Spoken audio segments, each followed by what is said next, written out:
Okay, welcome. So today is our Tuesday Bliss Techniques meeting, and it's nice to have you here.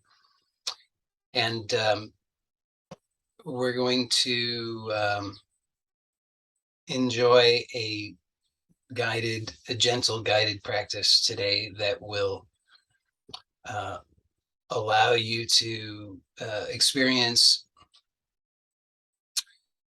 um,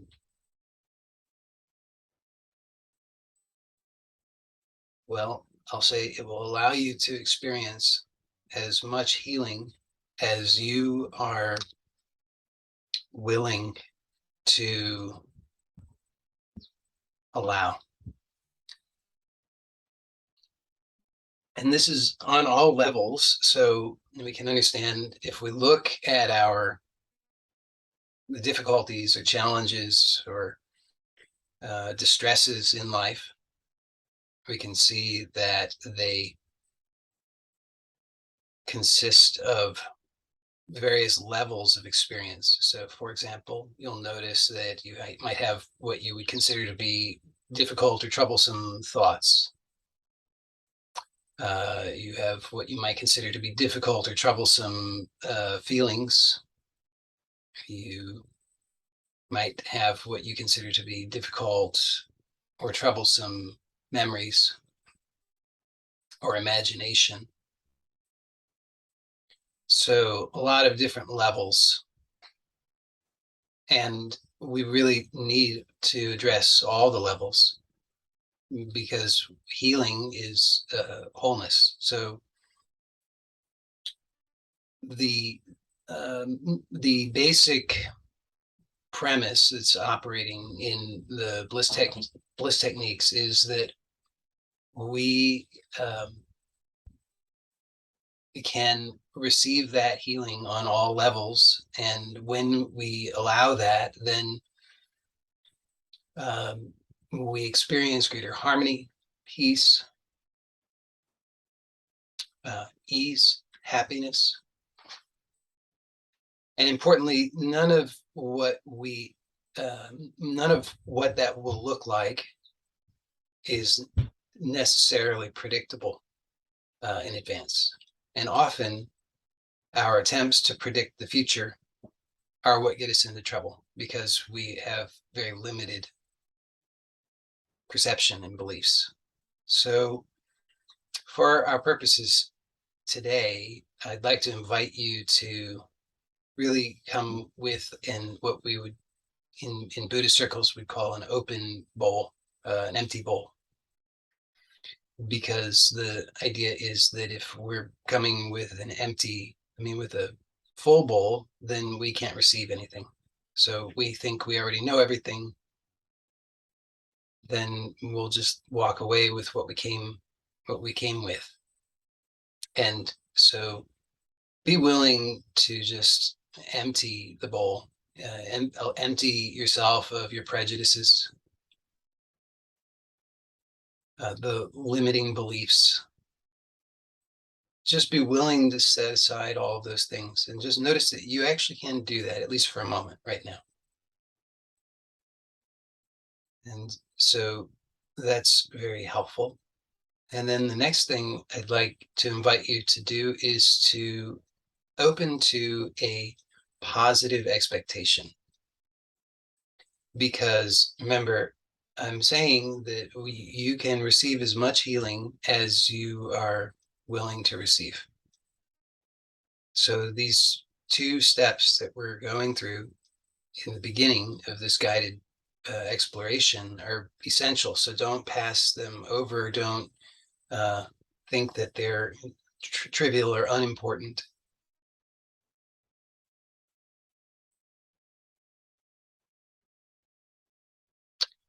So I will remind you the first step is you want to empty your bowl, so to speak.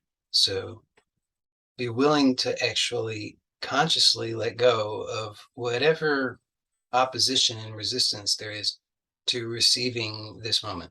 So there's nothing that can prevent you from receiving this moment. other than you entertaining the limitations which propose that you cannot receive the moment, that you cannot receive the healing.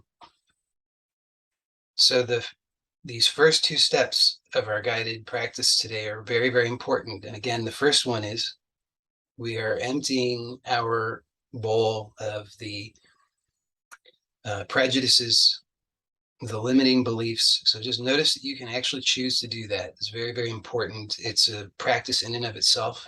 So we should be happy for the opportunity to practice because it's very good for us. And then the second step is that we want to open to positive expectation. So positive expectation is the natural second step that follows after the first one. So just observe how that's true. So the first one, and the reason I'm pointing this out is I want you to see that here we're working with nature. It's an important principle. So we notice that in nature, we have to take steps. They have to be in the right sequence. They have to be the right size for us. If it's not, if they're too big or too small, or if they're out of sequence, then we can't get the benefits. So the very first thing we're wanting to do is liberate ourselves from the unnecessary limitations that we've already come with, because otherwise we're really wasting our time. So very important first step. And then naturally, after we've liberated ourselves from all that unnecessary baggage, now we have this energy that's liberated. Our attention is somewhat liberated, so we can choose, what am I going to give my attention to now? And of course, you could, if you're able to just simply rest here as this aware aliveness, then you just keep your attention there. But for the rest of us, because we have tendency to jump about with our attention, we're not very steady. We tend to fall back into our negative patterns, negative ways of thinking, limiting beliefs. So we want to take this next step, which is we want to consciously choose positive expectation, which means now I'm saying, look, I've got this energy that's freed up because I'm not wasting that energy any longer on these habits of negativity, limitation, all these kinds of things. And so what I'm choosing now is positive expectation. If I'm going to give my attention to something, I'm going to give it to positive expectation. So you might be curious about positive expectation. You have to look to your own experience. So you just look right now, notice your own experience, and notice that you actually are aware of your thoughts. So you can choose the kinds of thoughts, the qualities of thoughts that you're willing to entertain. And you can know right away if it's a familiar, limiting, negative sort of pattern. And that you can just let go of. You don't have to fight with it or anything. You just don't grasp it. And then immediately follow that by choosing positive expectations. So I want you to actually notice that maybe you've been mistaken. I mean, you thought all along, you thought all of these things were true, the negativity, the limitations, all the go-to kinds of thoughts and habits of perception.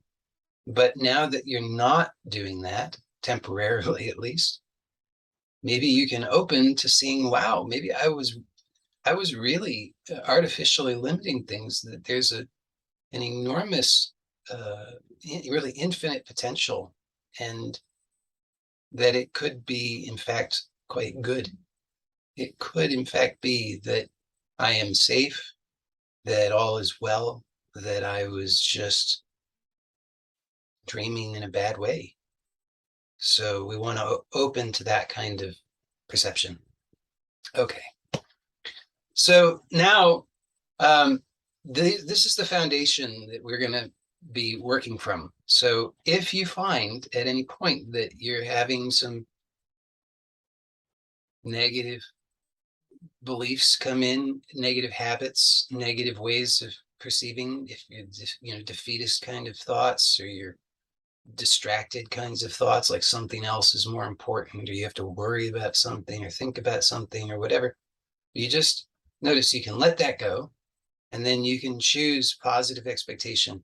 And specifically in the context of this meeting and this experience, I want you to think about it in terms of I really can receive as much healing as I am willing to receive.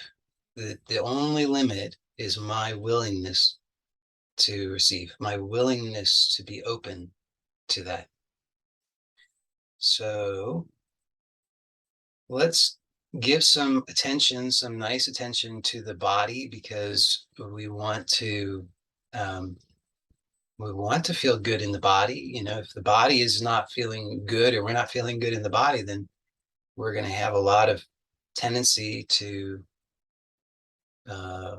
fixate on that. So we want to take care of our body. So we can turn our attention to the body, and let's just take our hands and just rub them, the palms together, in a way that's nice. You could try various ways. You could change the speed, make it faster. Notice what that is. You could make it lighter. You could slow it down. You could make a slightly heavier contact, more slightly, I don't know, heavier pressure. And as you're doing it, really notice, can you stay aware of your self at all throughout the whole body? So you might notice, for example, in your core, whatever you understand as the core, but you just notice somewhere in the core, how do you do this? Maybe you didn't realize that rubbing your hands together would be an activity that would involve the core, but notice how it does. You can make circles. So just vary it up, experiment, if you're going to do circles, do the other way. Just giving you some various possibilities that you could explore, various kinds of things that you could change. You could interlace the fingers, and then notice that you can interlace two different ways. So, because you have two different hands, 5 fingers on each, and so they're going to interlace one way or the other way. You can't do both at the same time. So you figure out the 2 different ways you can interlace, and then you could even get the elbows involved. You can kind of spin the hands.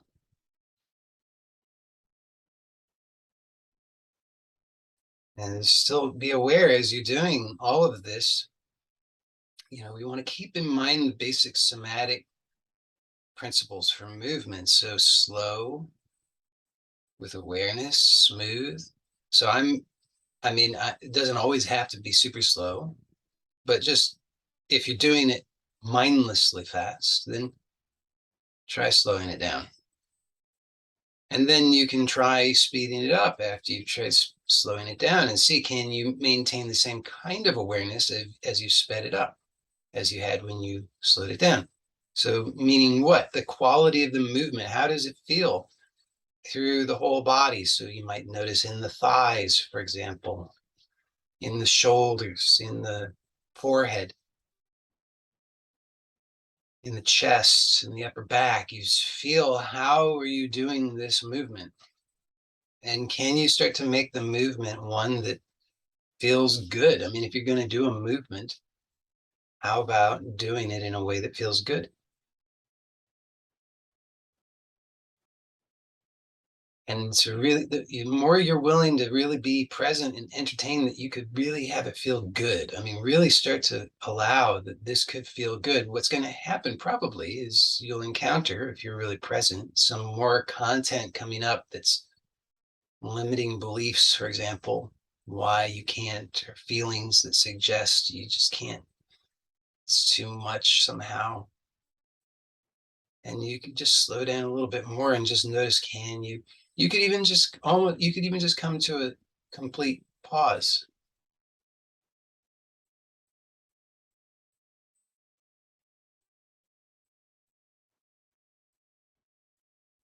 Notice, can you just be in this paused position in a good way? Can you relax here? Can you let everything be aligned as best as is possible so that you can feel the support of whatever's underneath you? And maybe we could also say the support of what's above you, because what's above you helps to uh, create also a sense of buoyancy. I mean, if what was above you was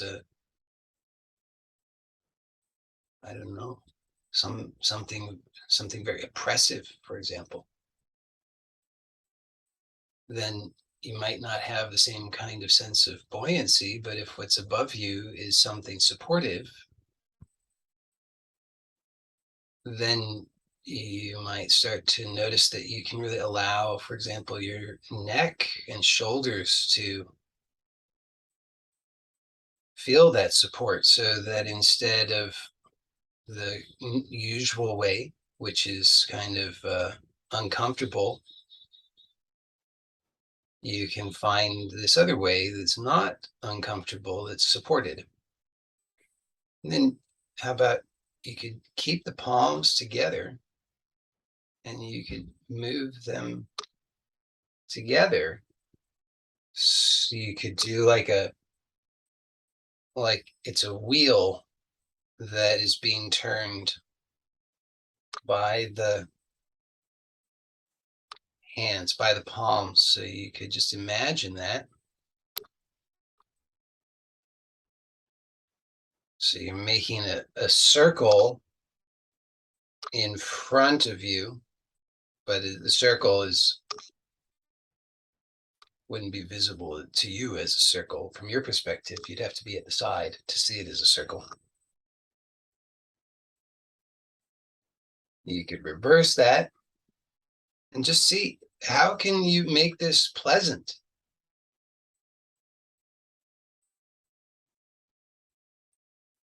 Okay, and then what about, maybe you could, I don't have a lot of room here, so I have to improvise a little bit, but you could try bringing the arms and hands out to the side and up. And so I'm bending my arms because that's what I have room for. So you could try that, and or you could try it with straight arms, and just arms are going up and down at the sides, whatever way is comfortable and convenient and nice for you. And see, again, can you feel this? We notice this in the core. How, is your core all knotted up? Is it numb? Is it tense? Does it feel good? What are you noticing? Maybe you could start to open to it feeling slightly better, whatever that might mean.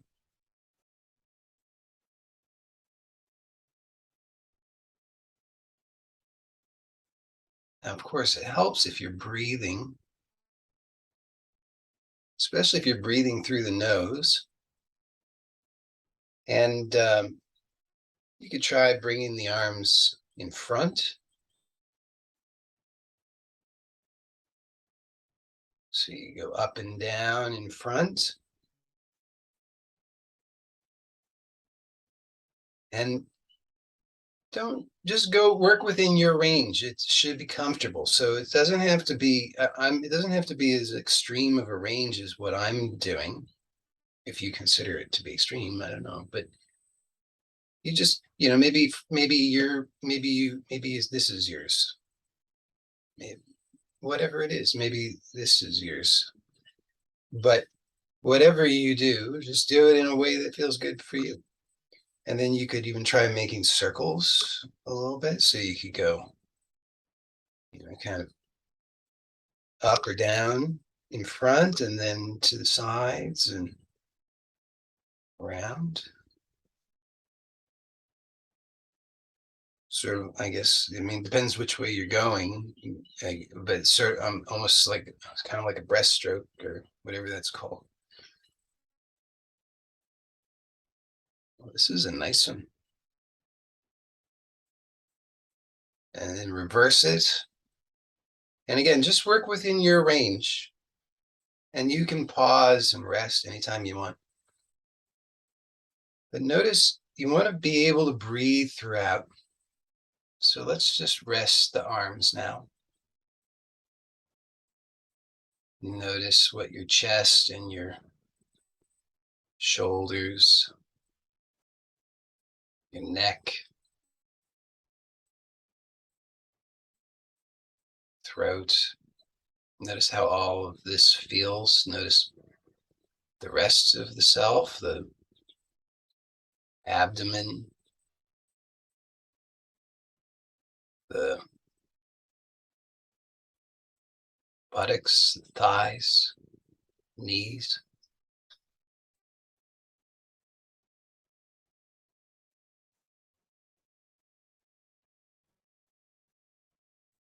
And then notice the breathing.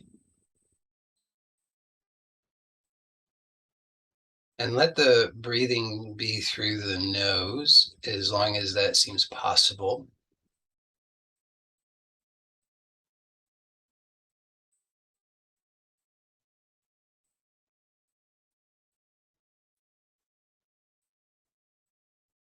And just see how pleasurable can the breath be. Probably for most of us,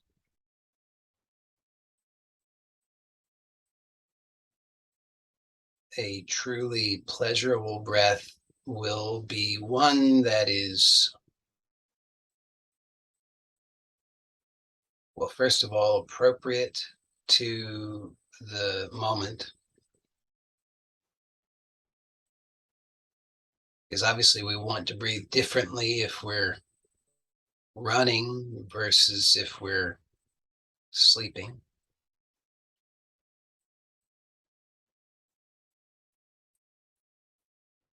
And also, generally, the more rhythmic and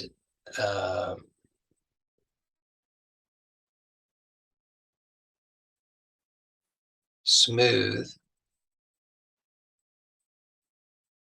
and as much calm as is possible will be important considerations for most of us. So you might notice a tendency to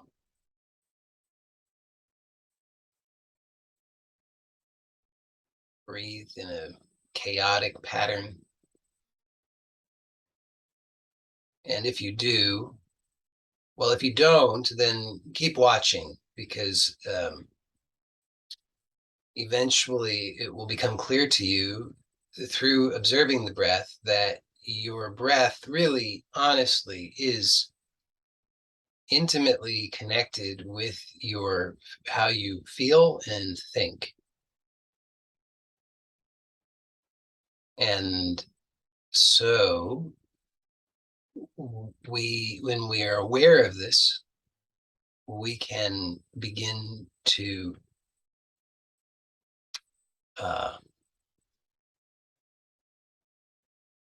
bring more consciousness into how we are feeling and thinking. Because if we are, just follow the basic understanding here. If we are thinking and feeling according to how we are breathing, and we are breathing unconsciously, then our thinking and feeling will be unconscious. When we are conscious of how we are breathing, then how we are thinking and feeling will be conscious. And this is important because nobody consciously chooses to think and feel badly. So remember, this is healing at all levels.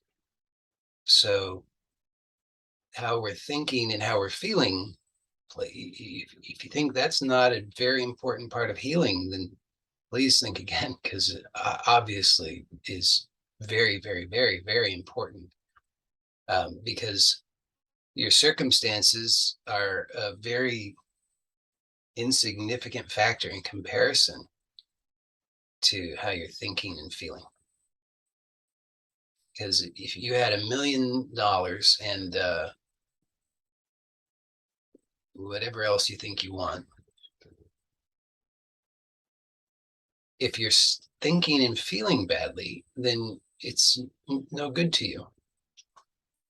You'll still feel bad and still be thinking badly. So here you have this incredibly powerful insight that's available to you. Should you choose to recognize it and then honor it. So I want to just point it out, but I'll clarify it just in case it's not clear for you. But as I'm clarifying it, I want you to be giving your attention primarily to to your breathing. I want you to notice that you can choose to breathe in a pleasurable way. You can actually choose that.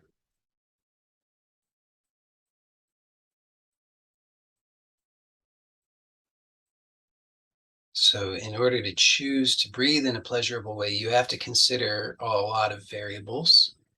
It's not an infinite number of variables. In fact, maybe it's not that many. Let's see if we can at least recognize some of them. Okay, so one variable is how fast you are breathing. So you could be breathing very fast, very rapidly, or more slowly.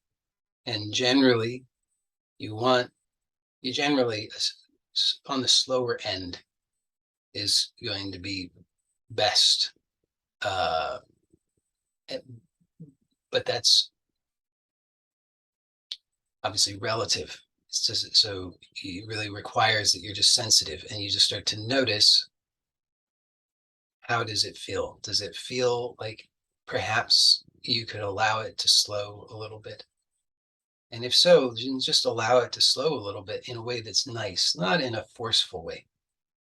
And maybe that's not the case. Maybe, in fact, in some rare cases, maybe you find, wow, I was putting the brakes on. I need to just let it up a little bit, and maybe the breath is a little slightly even faster, but you want it to be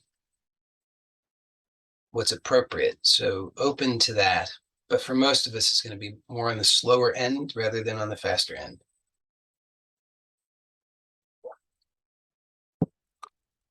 Now, another variable is it could be very contracted, or it could be more open.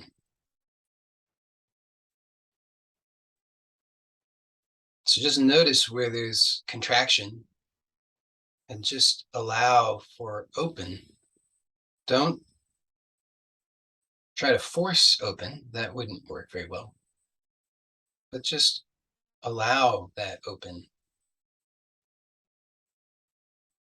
So what else? Maybe we could say, a location.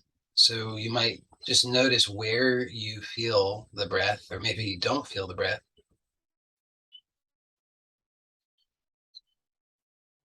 And you just allow for the breath to move to the location that is most natural to it. So just observe if there's any kind of artificial restraint or habitual restraint that you're engaged in that prevents the breath from moving to where it naturally would most like to be.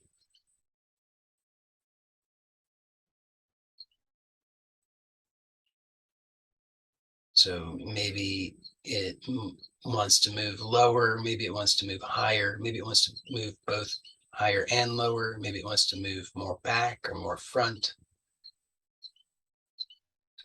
All kinds of possibilities, left and right, but just explore.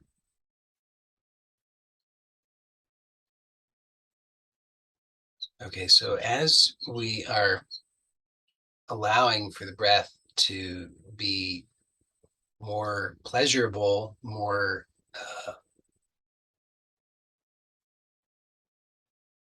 natural,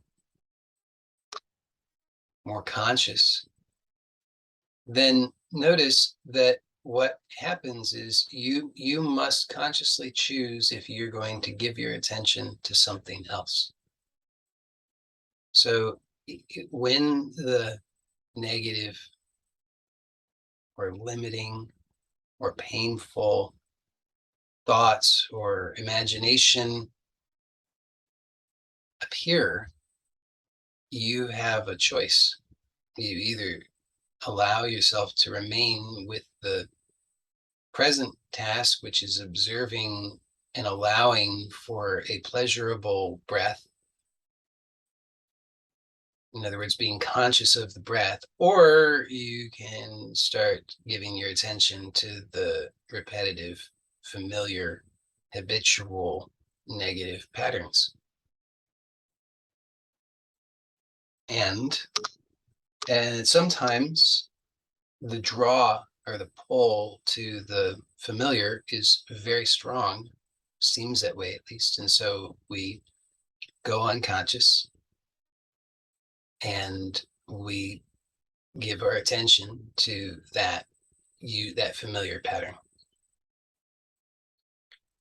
But you can just stay with the breath. And now you have something really, I'm telling you, this is wonderful because this is always with you. So no matter what is happening, really, no matter where you are, could be the very worst thing you could imagine, and still you can choose this. I mean, I suppose, and the most extreme thing I could imagine presently would be if you were to be like locked into inside of a vacuum, uh, no ability to breathe. That would be it'd be a big challenge, but it would still be possible just to remain, because at its heart, what you can notice is that the breath, when you really get clearer or clearer on it, you start to realize that this breath is coming in and out. So just notice. Don't hurry through anything. You take your time with each inhalation and exhalation, but with each inhalation and with each exhalation, notice where is it coming from and where is it going to. And don't think about it, just observe it. So if you think about it, you imagine all kinds of things, but just observe what's actually happening.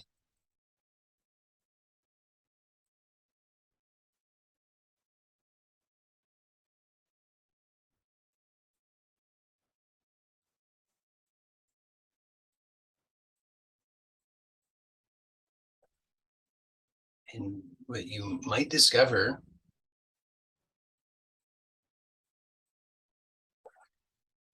is that it's going to and coming from the same place, which is right here.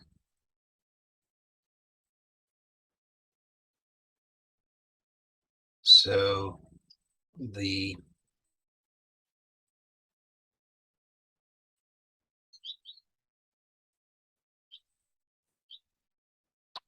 quality of the breath that we are willing to allow has an enormous impact on our ability to perceive clearly what actually is. Because when our breath is chaotic, our feelings and thoughts are chaotic. Plus, we're very likely to be unconscious. And so that's not a good situation. But we can always choose to keep our attention with the breath and really to allow for a pleasant, pleasurable breath.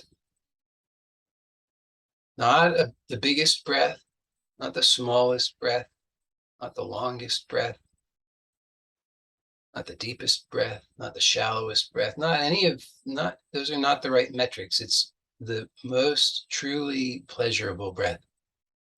So the most truly pleasurable breath, as far as you know, you don't know how to determine what the limit to that is. And you're very unlikely to hurt yourself if that's what you're measuring by. Whereas if you're measuring by the biggest breath, for example, well, you could hurt yourself. So we want the most pleasurable breath. And then when these things come up that say you need to go unconscious and worry about this familiar negative habit, you can start to actually sincerely question whether that makes any sense at all. Because you'll have the direct experience, which I hope you're having the direct experience right now, that actually you can open to pleasure now. Doesn't have to be what you imagine is the greatest pleasure ever. It's just some pleasure. You start where you are. And then maybe you find that it gives you something a foundation that you can work from, and things begin to blossom in a good way so that you start to grow this pleasure in your experience in your life. So this is an important foundation for all healing.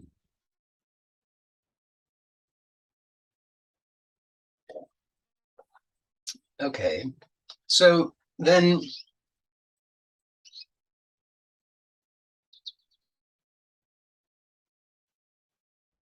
I'm going to give you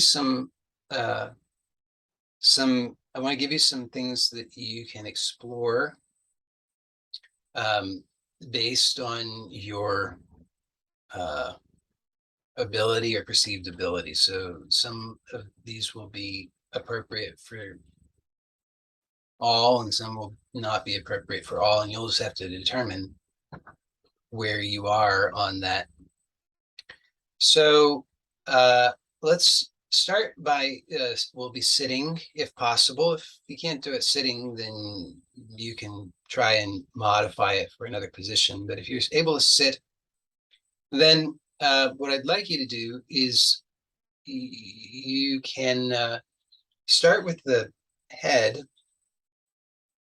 Actually, let's just give a little face massage,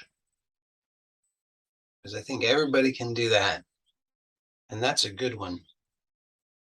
So just do some gentle long strokes, just start on the forehead and come down the temples, cheeks, jaw. And you can even come all the way down the throat if you want. Just make it nice. Really, again, the make the allow yourself to open to the benefits. So have that positive expectation. Let go of the negative beliefs, oh, this can't help, or I've done this before, it didn't work, or whatever kinds of things. This is stupid, this isn't important. There's so many possibilities of negative kinds of thoughts. I couldn't even anticipate all of them, but whatever they might be, so you can let them go, and then you can open to positive expectation that, wow, this could be different. This could be like, I'm different. I'm open. I'm receiving. I can heal. Today can be a miraculous day of healing. You want to have open to these kinds of positive expectations. So, there's no, and just find what works for you. Just really, do the cheeks and the nose. I mean, you could do the inside of the nose. That's a nice one with a little bit of oil, but I'm not. But not maybe not right now. But the sides of the nose, bridge of the nose, the under the eyes. Just like where we get bags under the eyes, just kind of feel help yourself feel better. Your face could feel so much more alive. Get behind the ears. And if you're not doing the daily oil massage, especially for those of us in the northern hemisphere, it's really an excellent time to start, because it's in most parts of the northern hemisphere now, I mean, the temperate parts of the northern hemisphere, it's fall, beginning of fall. So you notice, what are the qualities of fall? Well, dries out most places. I mean, there's variations, but in general, tends, certainly where I live, tends to dry out. And so um, we're more susceptible to drying out. So we want to, keep the moisture, take care of our skin. Our skin is our protective layer. So if our skin isn't healthy, then that's not good. So we want to take good care of our skin. So keeping our skin nicely hydrated, moisturized is good. Okay. So now let's take the hands. Now, if any of these things you say, no, not for me, then you don't do it. But take your hands behind the head and just find where the base of the skull is. So just you'll see you'll notice there's the skull bone. It's big hard bone, and then it just sort of stops down there somewhere. And you want to find that, and then just kind of massage in there. Just find out learn about yourself. So just find out, how can you feel better here? Get to know yourself in that way. And then you can kind of work down the neck, see if you can maybe even feel vertebrae by vertebrae. It might be a bit of a challenge, but just see if you can do it. See if you can feel where each vertebrae is. And what will happen is, I'll give you a hint. So when you find tender spots, that's not a vertebrae. I mean, almost certainly it's not. I suppose it could be, but it's almost certainly not. Almost certainly, when you find tender spots, what you've encountered is some kind of sensory motor amnesia in the soft tissue. So you can sort of massage that area and know that it can release. And just kind of work your way down. And then, so now notice that as you're doing this, hopefully, you're kind of, there's flexion happening. So the head is coming forward, the spine is coming forward, and So now keep your hands back there on the spine, wherever you can comfortably have them resting on the spine, and then do some extension in the mid back if you can. So just see if you can move the mid back at all into extension, meaning that the chest will lift up. So try, you're not going to be lifting your head up. You're just going to be keeping the head looking down, as it were, but you're going to see if you can move any into extension in the mid back. Now, most of us don't have a lot of mobility in the mid back, in part because the ribs are there, and then, but a large part of it is because the ribs are there, we then have a tendency to develop more sensory motor amnesia in that area and reduce our mobility even further. So you can move more than you thought that you would think initially.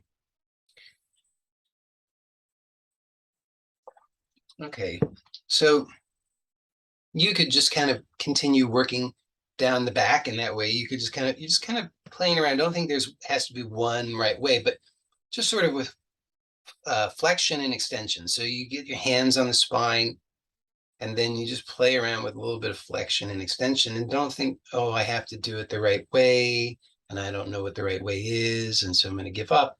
Just you're learning about yourself. See, what can you discover? If you're willing to do it, you will discover very, very helpful things. I promise you. Well, here's a tip. Generally, the body is symmetrical. So when you encounter asymmetry, that's usually a good indication of sensory motor amnesia. Meaning, for example, as you're working your hands down the spine, vertebrae by vertebrae, you'll notice maybe, so the vertebrae have what are called, what are they called? Processes, like little ridges that stick out on the what's called the dorsal side, our backside. So there's little protrusions in the middle of along the spine on the back, like forming kind of a line down down the midline of the spine. So on either side of those are where muscles attach. So on either side of the processes, there are muscles attaching on right side and left side. So when you're touching on the right and left side of one of those spinal processes, should feel pretty symmetrical.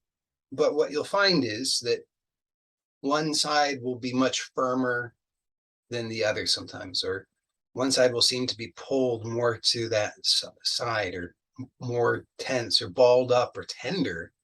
All these kinds of things can happen.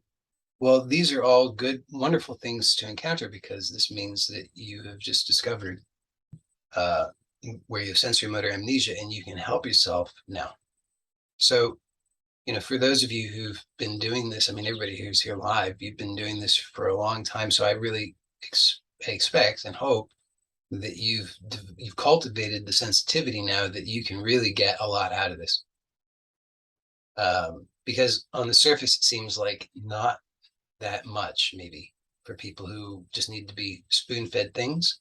But since you've done a lot of the preparatory work and developed the sensitivity, I hope that you're finding how much there is in this that you can benefit from. Okay, so one more thing that I'm going to do, or I'm going to suggest to you, and this is completely optional, and you may or may not even have a good setup for it right now.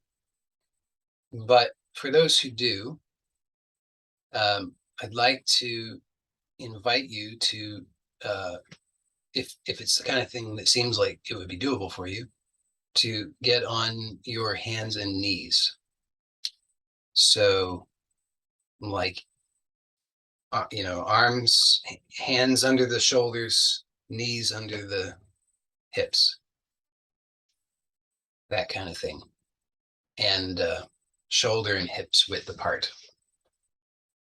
So comfortable, should be comfortable. And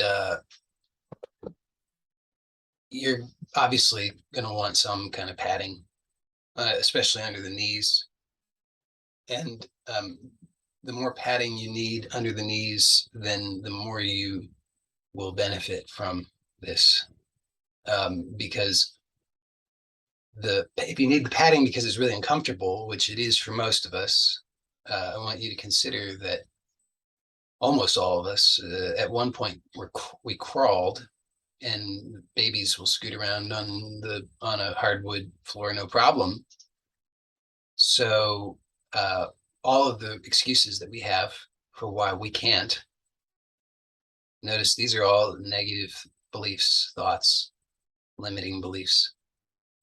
And you'll notice that they all really crumble when we actually are looking, inquiring in a sincere way, because they don't really make all that much sense. Your body is perfectly made and perfectly capable of being on all fours and crawling comfortably. You've just forgotten how to do it. So you're going to be gentle. This is not the pain. Pain is not the game we're playing. So you should not be hurting yourself. So you have as much padding as you need. You want to be stable. And if it's something that you don't have a good setup for right now, but you want to try it later, that's fine. You don't do it right now, but you can do it later. But I'm just going to talk you through it so that you have the basic idea. So you're on all fours, and you're going to notice there's so many things you can explore here. Okay. So this is just on all fours, we have a basic platform for exploration, and it's really a great one because it gives us a lot of options, but it also limits a lot of things in a helpful way so that we can learn a lot more. So again, this is working with nature. We have forgotten how to crawl. So it makes sense then that since crawling is a prerequisite for walking, if we're not able to crawl well, we're definitely not able to walk well. We don't know that necessarily unless we do, but it, I believe, is true that if you can't crawl well, you can't walk well. So, because if it hurts your knees to crawl, then your knees aren't organized well for walking either. And then it's no big surprise that people have so many knee and hip problems. So learning to crawl, really, really helpful. So one thing you could do is you can do what's in yoga they call cat-cow pose, where you can arch the back and push away. So you pushing the shoulders off the back, and you're arching like a cat. And let the head and neck be in a comfortable position. So don't try and look up, and let everything be comfortable. And then you can go into cow pose, which is now you slowly arch the back and look up with the head so that it's the whole spine is a continuous flowing arch. And you're going to notice that you can, in order to really let the chest open up, and so the mid back can also be involved in that arch, the shoulders are going to come back instead of, it's the opposite of what you were doing with the cat pose. So you can go back and forth between those two slowly, mindfully, a few times. And remember, you can rest anytime you need.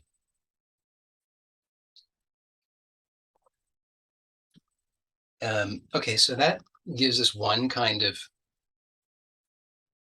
plane of movement, as it were.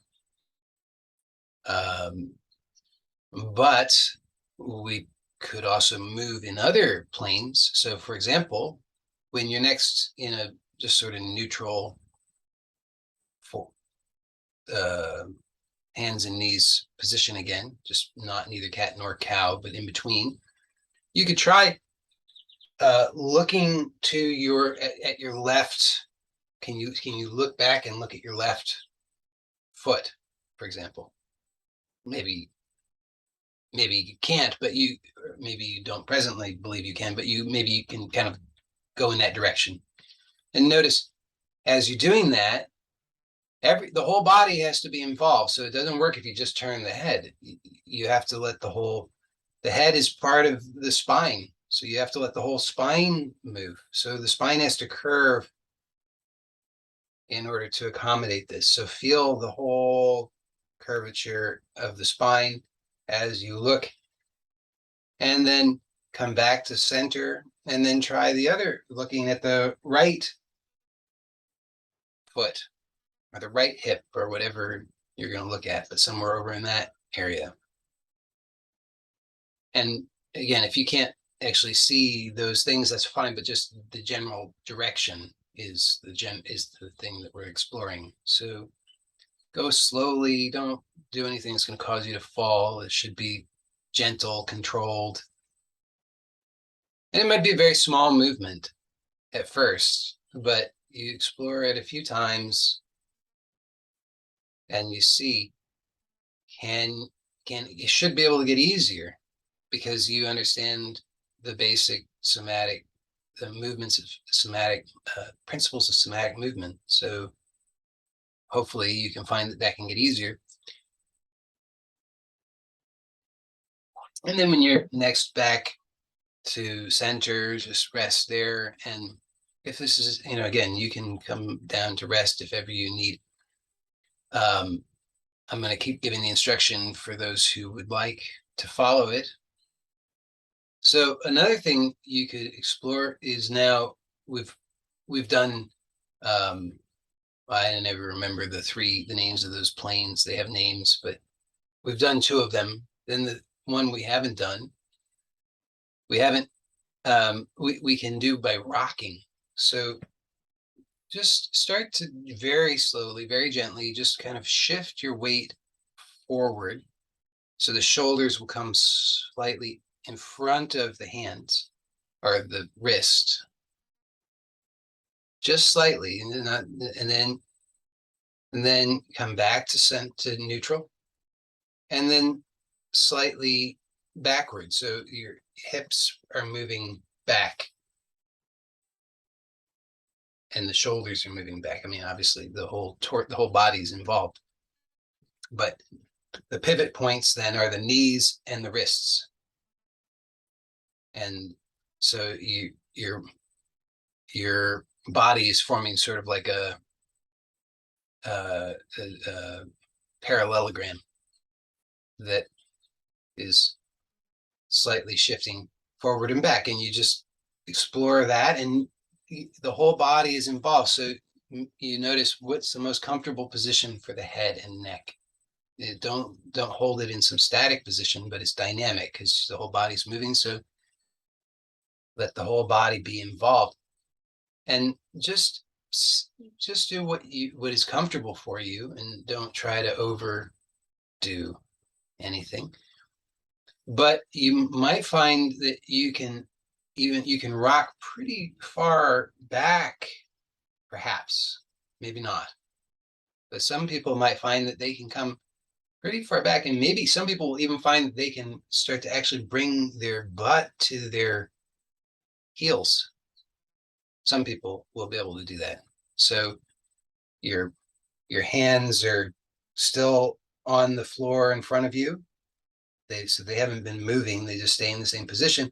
But you can actually, some people will be able to bring their hips all the way back, and the buttocks will actually be able to come to rest on the heels. Goes without saying, I guess, but I will say it, comfortable clothing is kind of a must for this. And so then you could just see what you can do, and so, and if it's too uncomfortable on the knees, then you don't do it, or anywhere. If it's too uncomfortable, you don't do it. But just know that your body is designed to do that. And so don't, and never force anything, never be aggressive about it, but just know that wherever you are with that, that you know what's possible, that your body is designed, your bones are made such, and your all of the muscles and the skin and everything is designed to be able to do this movement. And so this is a really wonderful movement to do. I would, for those who are able to do it, I would really recommend that you, as long as you are not feeling that you've mastered it, I would recommend that you consider doing these movements on a regular basis, because they can really make a huge difference in improving the quality of your experience. So I highly recommend it. And then when you, if and when you're able to come to with the buttocks on the heels, you can actually come all the way into rest here with the arms still in front of you, on the hands on the floor. You can let the forehead come to rest on the floor, and you could then, if you wanted, you could even bring the hands back behind you and let them rest on the floor, palms up, near to the hips, if that's comfortable. If it's not comfortable, then you needn't do it. But so this is called balasana, or child's pose, and it's very, very healing pose. So if you're able to do it and you're able to really rest here, then allow yourself to rest here. And if it's just completely not going to happen for you today, then obviously don't do it.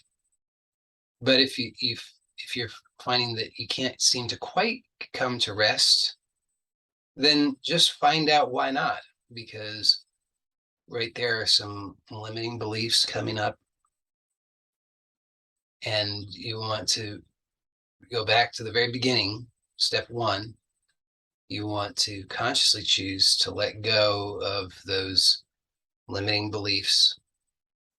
And then step two, you want to open to positive expectation that I can receive more healing. I can receive that healing now.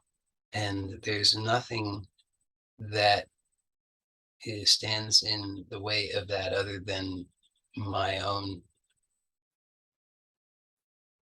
resistance. And the good news is that I can choose to be present and release that now. So whatever comes up, sometimes frustration, impatience, so many things, but the same basic process, and you'll see that you'll just keep receiving the healing more and more and more. So I hope that you found this to be very helpful. It's been my intention. And if you're able to rest in this position, then please do so. And if you're not able to rest in whatever position you're in, please find a position that you can really fully rest in for a few moments, so that we can conclude the practice today in the best way. Because you've taken all of this time, and it's no small thing. So really, you've given out of your day, you've just given a little more than 1/24 of your day to this. So let's make the very most of it, because when we take positive expectation seriously, then what we have to really start to open to is that this healing is complete. This healing, there's something, at least, that there's a new positive, healthy balance and stability that has been discovered, and that we can trust in this, rely on this, and know that this healing, it really honestly is complete, so that we don't have to keep working so hard all the time, that we can actually start to accept the positive uh, results of what we've done. So you've really done something tremendous, because this is an hour plus of uh,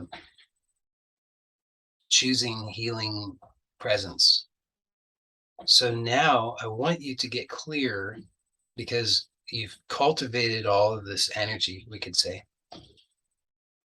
But if you're not clear on how this is going to be directed, then it might well just go back to the same old habits. In which case, the benefits become much smaller, much smaller than they otherwise could be. So one very important yet simple thing that you can do that will have a very big effect is to get clear on your intention. What is your intention for how this energy, this consciousness, should be directed toward? What do you want? What is important to you? What do you value? So I want you to really sincerely consider that, and don't um, don't play small. Don't be I don't know what the word is, demure about it, if that's the right word. Just be truthful. What is really important to you? Don't, and I want you to see that it's particularly important to notice where you shut things down, because you have judgments that's not good enough, or not, uh, you're not good enough, or you're too afraid, or you don't believe that it's possible, or you're not worthy, or so many things that can shut down the fullness of the healing in its blossoming. So when you notice those kinds of negative beliefs or limiting beliefs, I want you to be grateful for it, because in the seeing, in the recognition of that, you can choose to let it go and to open to positive expectation. And now tell the deeper truth. What is it that you really want? And it's okay. If it's true, it's okay. Like, sometimes we can have so many judgments about things, but a lot of those judgments end up being about the things that are true for us. And so we cut ourselves off from that truth. So whatever it is, it's okay. If you want to feel better, then accept that. Dedicate this practice to feeling better, to receiving that healing, so that you don't have to keep working so hard, and you can actually wake up into that goodness, go to sleep in that goodness, and live your life in that goodness, in that wellness. If it's peace of mind that you want, if it's harmony in relationships that you want, if it's uh, material security that you want, whatever it is, but be clear on it, and don't shy away from it, and choose to dedicate your practice to that really fully. Make that commitment, because it's really powerful. If you don't actually commit, if you just stay kind of on the edge and you say, well, it'd be nice, but I don't know, It doesn't work. So commit, be bold. No, be bold because you know that it's true and good. And then just make the commitment and dedicate your practice to that. And then throughout the rest of your day, and as for the rest of your life, have open to positive expectation and see how how this is being fulfilled, how this true desire is being fulfilled. Sometimes, yes, it takes time. It depends on many factors. Your faith is one of them, but it does tend to take time.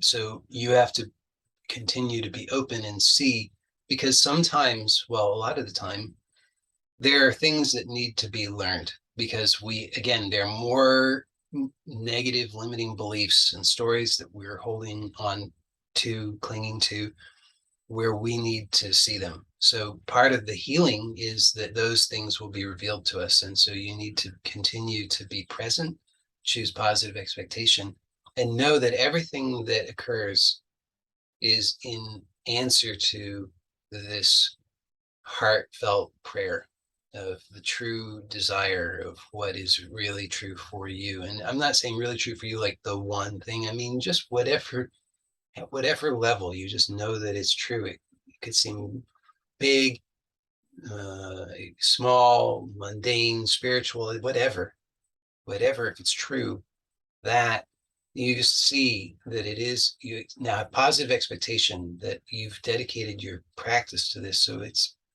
coming true. And whatever happens now is an answer to that. And that might mean things that need to be revealed to you about yourself or your experience or your beliefs, your attitudes, your habits, your behaviors that you're just in the habit of, that are the things that block you from receiving that healing moment to moment in your life. So it's the less personally you can take it and the more positive expectation you can have, the more of that healing you can continue to benefit from. So I hope that's clear. And that concludes the guided practice for today. And so take your time, if you have the luxury, at least, no rush. Notice, if you can give yourself that, take a few minutes after I conclude the recording and everything, and just really soak in all of that, as much of that goodness and healing as you can. And then whenever you are ready to move into your next, whatever's next for you, do it mindfully, with awareness, slowly, so that you can remain aware, and then also remain aware of your breath as much as is possible, and you can allow for the healing by allowing the breath to be a healing breath, which means it's satisfying, pleasurable, enjoyable. So that will be one simple way that you can maintain that positive expectation and receive the healing in its fullest, is by being aware of the breath as much as is comfortable for you for the rest of your life, but certainly for the next day. Okay. So thank you for joining me. Blessings to you all. I'll see you next time. Bye for now.